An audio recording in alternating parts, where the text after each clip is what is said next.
Assalamualaikum warahmatullahi wabarakatuh. Salam sejahtera untuk kita semua. Nama saya Franky Juniardi dari kelas D. Saya dari kelompok 4, beranggotakan Elpina Tresia, Franky Juniardi, Haki Ayu Widasari, Indriana Dewi Nuraini, Peris Kisni Yahminati.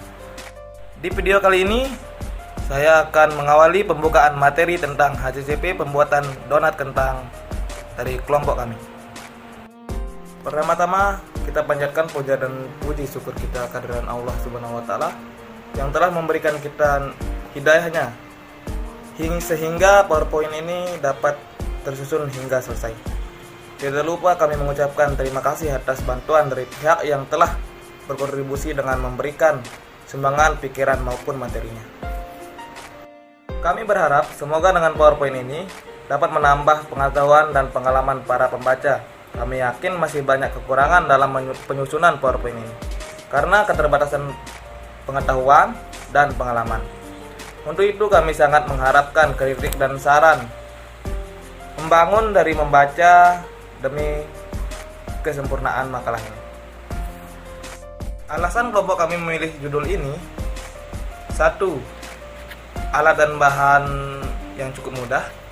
2. Metode pembuatan yang cukup mudah. 3. Kentang mengandung beberapa vitamin.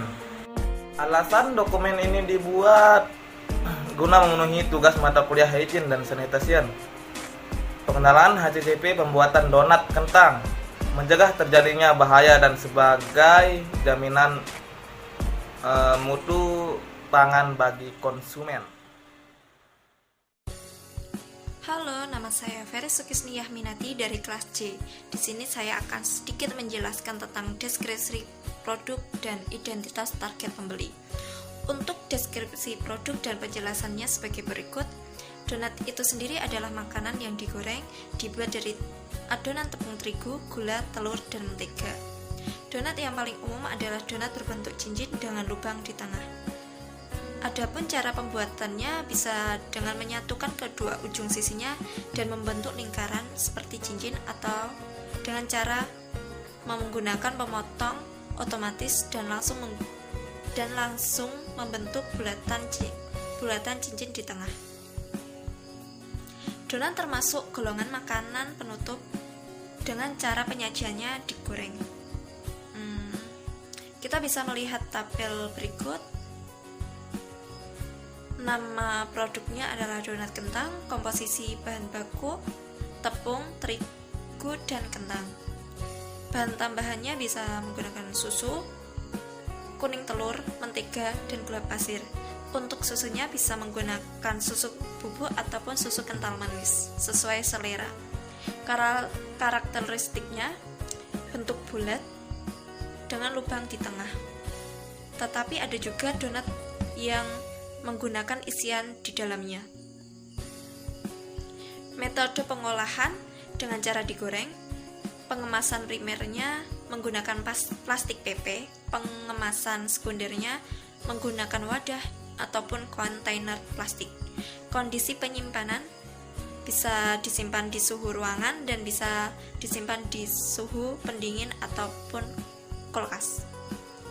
Untuk umur simpan, kalau disimpan di ruangan pendingin bisa sampai bertahan 7 hari. Tetapi kalau disimpan di ruangan biasa atau suhu ruangan cuman bertahan 3 hari. Metode distribusi diantar menggunakan sepeda motor.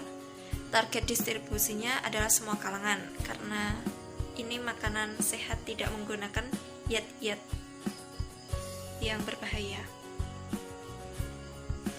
Untuk identitas target pembeli, donat kentang adalah makanan yang digemari masyarakat, sehingga target pembeli yang menjadi sasaran kami adalah semua kalangan, baik itu anak-anak, remaja, bahkan orang dewasa.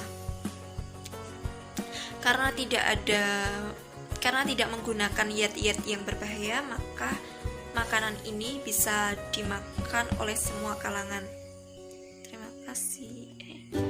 Perkenalkan, nama saya Elvina Tresya. Di slide ini saya akan membahas diagram alir pembuatan produk dari donat kentang. Sebelumnya saya akan menjelaskan apa diagram alir pembuatan produk itu. Diagram alir meliputi seluruh tahap-tahap dalam proses, termasuk inspeksi, transportasi, penyimpanan, dan penundaan dalam proses.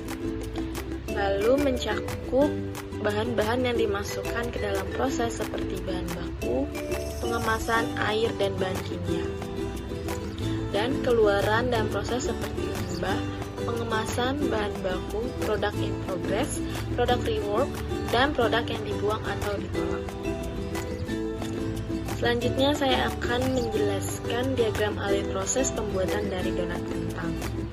Sebelumnya donat kentang membutuhkan bahan-bahan baku seperti tepung terigu, kentang, susu bubuk, kuning telur, mentega, baking powder, dan gula pasir. Sebelum semua bahan-bahan diolah, bahan-bahan harus disiapkan terlebih dahulu. Sebelumnya kentang harus dicuci terlebih dahulu untuk mengkontaminasi bakteri E. coli. Lalu direbus, dikupas, dan ditumbuk. Ditumbuk akan ada cemaran dari alat tumbuk. Lalu ada mentega yang harus dicairkan terlebih dahulu. Ketika semua bahan-bahan sudah disiapkan, semua bahan harus dicampur menjadi satu. Lalu adonan diulemin dan dibanting-banting hingga kalis dan membutuhkan waktu kurang lebih 30 menit. Cemarannya dari tangan pembuat. Setelah itu ditutup kain basah hingga mengembang kurang lebih 30 menit hingga 1 jam. Cemarannya dari kain penutup. Dan selanjutnya dicetak dengan cetakan. Cemarannya dari cetakan dan tangan pembuat. Setelah itu ditutup kain basah hingga mengembang kurang lebih 30 menit hingga 1 jam. Cemarannya dari kain penutup. Dan selanjutnya dicetak dengan cetakan. Cemarannya dari cetakan dan tangan pembuat. Setelah itu digoreng hingga berwarna kecoklatan. Ketika sudah matang, donat ditiriskan. Cemarannya dari gangguan, lalat, dan debu. Ketika donat sudah matang dan ditiriskan, terakhir ditambahkan taburan gula halus supaya terasa lebih nikmat. Terima kasih. Identifikasi HACCP terhadap bahan baku. A. Penerimaan bahan baku. Tepung terigu, bahayanya mikrobiologi. Jenis bahaya menggumpal kutu dan berjamur, penyebab atau sumber bahaya bakteri, tindakan pengendalian atau pencegahan disimpan di tempat kering. Probabilitas medium, keparahan medium, signifikasi signifikan. Bahayanya kimia, jenis bahayanya pestisida, penyebab atau sumber bahaya biji gandum, tindakan pengendalian atau pencegahan, pilih bahan organik. Probabilitas medium, keparahan medium, signifikasi non-signifikan. Kentang, bahayanya mikrobiologi, jenis bahaya mudah busuk, penyebab atau sumber bahaya bakteri, tindakan pengendalian atau pencegahan, pencucian sebelum digunakan. Probabilitas haid, keparahan haid, signifikasi signifikan. Bahayanya fisika, jenis bahaya tanah, penyebab atau sumber bahaya pupuk, tindakan pengendalian atau pencegahan, menyimpan dengan waktu rendah. Probabilitas medium, keparahan haid, signifikasi. Bahayanya kimia, jenis bahayanya pestisida, penyebab atau sumber bahaya kentang, tindakan pengendalian atau pencegahan, bahan dicuci dengan bersih. Probabilitas haid, keparahan medium, signifikasi non. Susu bubuk, bahayanya mikrobiologi, jenis bahayanya Escherichia coli, penyebab atau sumber bahaya bakteri dan oksidasi, tertutup dan tidak terkena sinar matahari. Probabilitas haid, keparahan haid, signifikasi non signifikan. Telur ayam, bahayanya mikrobiologi, jenis bahaya Salmonella ape, penyebab atau sumber bahaya telur tidak dibersihkan atau dicuci, tindakan pengendalian atau pencegahan, pemilihan telur yang bersih dan pencucian sebelum digunakan. Probabilitas haid, keparahan haid, signifikasi non signifikan. Mentega, bahayanya fisika, jenis bahaya teroksidasi dan teknik, penyebab atau sumber bahaya udara, tindakan pengendalian atau pencegahan, menyimpan mentega pada tempat tertutup supaya tidak teroksidasi dan tidak lembab. Probabilitas medium, keparahan haid, signifikasi signifikan. Bahayanya mikrobiologi, jenis bahaya kotoran dan kemasan rusak dan kadaluarsa, penyebab atau sumber bahaya terlalu lama dalam penyimpanan dan bakteri. Tindakan pengendalian atau pencegahan, disimpan di tempat yang tertutup dan tidak terkena sinar matahari dan suhu yang terjaga. Probabilitas haid, keparahan haid, signifikasi non-signifikan. B. Penerimaan bahan bumbu. Gula pasir, bahaya fisika, jenis bahaya serangga atau semut, penyebab atau sumber bahaya adanya serangga yang terdapat di gula pasir. Tindakan pengendalian atau pencegahan, simpan di tempat tertutup. Probabilitas haid, keparahan low, signifikasi non-signifikan. C. Penerimaan bahan adiktif. Baking powder, bahayanya kimia, jenis bahayanya mengandung bahan kimia, penyebab atau sumber bahaya kontaminasi di lingkungan karena di tempat terbuka.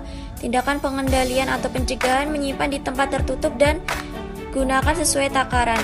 Probabilitas low, keparahan medium, signifikasi non-signifikan. Identifikasi HACCP terhadap proses pembuatan. Proses pengayakan. Bahayanya fisika, jenis bahaya gumpalan tepung masuk adonan dan terdapat kutu. Penyebab atau sumber bahaya ayakan renggang dan bolong. Tindakan pengendalian atau pencegahan, ayak kembali hingga gumpalan tepung hilang dan menjadi halus. Probabilitas low, keparahan low, signifikasi non-signifikan. Proses perebusan. Bahaya fisika, jenis bahaya panci menjadi gosong karena kehabisan air. Penyebab sumber bahaya waktu merebus harus diperhatikan. Tindakan pengendalian atau pencegahan, atur suhu yang akan ditetapkan dan waktu rebusannya. Probabilitas low, keparahan medium, signifikasi non-signifikan. Pengaduan, bahaya medium, jenis bahaya bakteri di tangan. Penyebab atau sumber bahaya mengalami kontaminasi oleh bahaya fisik. Tindakan pengendalian atau pencegahan, cuci tangan sebelum mengerjakan menggunakan glove dan gunakan alat yang bersih. Probabilitas medium, keparahan medium, signifikasi non-signifikan. Pengupasan, bahaya fisika, jenis bahaya bakteri, penyebab atau sumber bahaya pada alat yang karatan. Tindakan pengendalian atau pencegahan, cuci alat dengan bersih sebelum digunakan. Probabilitas medium, keparahan medium, signifikasi non-signifikan. Pengupasan, bahaya fisika, jenis bahaya bakteri, penyebab atau sumber bahaya pada alat yang karatan. Tindakan pengendalian atau pencegahan, cuci bersih alat sebelum digunakan. Probabilitas medium, keparahan medium, signifikasi non-signifikan. Proses penggorengan, bahaya kimia, jenis bahaya proses penggorengan, terdapat bahaya kimiawi. Penyebab atau sumber bahaya bakteri di minyak yang berulang kali dipakai. Tindakan pengendalian atau pencegahan, mengganti minyak setiap 2 kali pakai dan menggunakan suhu minyak goreng antara 160 sampai 180 derajat Celcius. Probabilitas haid, keparahan haid, signifikan. Proses penyajian, bahaya mikrobiologi, jenis bahaya kuman, penyebab atau sumber bahaya suhu makanan dingin. Tindakan pengendalian atau pencegahan, penyajian makanan harus memperhatikan suhu lebih dari 60 derajat Celcius. Probabilitas haid, keparahan haid, signifikasi signifikan. Halo, Assalamualaikum warahmatullahi wabarakatuh. Perkenalkan, nama saya Indriana Dwi Nur Aini dari kelompok 4. Dalam video ini, saya akan menyampaikan 2 pokok bahasan materi, yaitu penentuan titik kendali kritis serta penetapan batas kritis. Dalam video ini, saya juga akan menyampaikan kesimpulan dan saran dari teman-teman dari keseluruhan materi yang kami diskusikan. Kali ini saya akan membahas tentang penentuan titik kendali kritis, yang mana ada di dalam slide PowerPoint kami. Materi yang akan saya bahas pertama adalah penentuan titik kendali kritis. Titik kendali kritis atau biasa disebut dengan CCP, Critical Control Point, merupakan bagian kedua dari pengembangan HACCP, sekaligus kunci dalam menurunkan atau mengeliminasi bahaya-bahaya asap yang sudah diidentifikasi sebelumnya. Gambar pertama, decision tree untuk penetapan CCP pada bahan baku. Apakah terdapat bahaya dalam bahan baku ini? Tidak, pembuatan donat kentang tidak terdapat bahaya dalam bahan baku karena semuanya sudah diatur dan ditakar sesuai dengan takarannya. Kemudian gambar kedua yaitu decision tree untuk penetapan CCP pada formulasi atau komposisi. Pertanyaannya, apakah formulasi atau komposisi adonan dan campuran penting untuk mencegah terjadinya peningkatan bahaya? Ya, pembuatan donat kentang membutuhkan formulasi atau komposisi adonan atau campuran sehingga meminimalisasi terjadinya peningkatan bahaya. Kemudian dari gambar ketiga, decision tree untuk penetapan CCP pada tahapan proses. Pertanyaannya, apakah terdapat bahaya pada tahap atau proses ini? Pembuatan donat kentang tidak terdapat bahaya pada tahap atau proses ini. Kemudian ada penetapan batas kritis atau critical limit. Di bawah ini merupakan tabel penetapan batas kritis. Yang pertama, proses pembersihan kentang. Komponen kritisnya yaitu kualitas kentang, berat kentang, kemudian ada pembersihan tanah dari kentang. Yang terakhir adalah pemuasan kulit kentang. Yang ketiga, proses pencampuran bahan-bahan. Komponen kritisnya yaitu takarannya per gram, bahan-bahan berkualitas baik, kemudian ada peralatan khusus. Proses yang ketiga yaitu penambahan pengembang. Komponen kritisnya yaitu penambahan baking powder secukupnya. Kemudian proses yang terakhir adalah penggorengan donat. Komponen kritisnya yaitu menggunakan minyak yang banyak, suhu minyak 175 derajat Celcius, kemudian donat yang digoreng berwarna coklat muda. Halo, dari video teman-teman sebelumnya dapat disimpulkan bahwa ADCP merupakan suatu sistem yang mengontrol resiko dari bahaya atau hazard yang timbul dalam suatu proses pembuatan makanan yang mana akan dikembangkan untuk menjamin keamanan pangan dengan pendekatan atau pencegahan preventif. ADCP pembuatan donat kentang ini disusun guna mengidentifikasi bahaya-bahaya atau hazard selama proses pembuatan, karena industri makanan pembuat donat kentang belakangan ini sudah banyak dikembangkan. Kemudian ada saran, dalam tugas ini materi bisa diperluas dengan menambahkan analisis bahaya agar lebih sempurna. Yang kedua, selama proses pengerjaan diharapkan dilakukan sesuai dengan prosedur yang ada.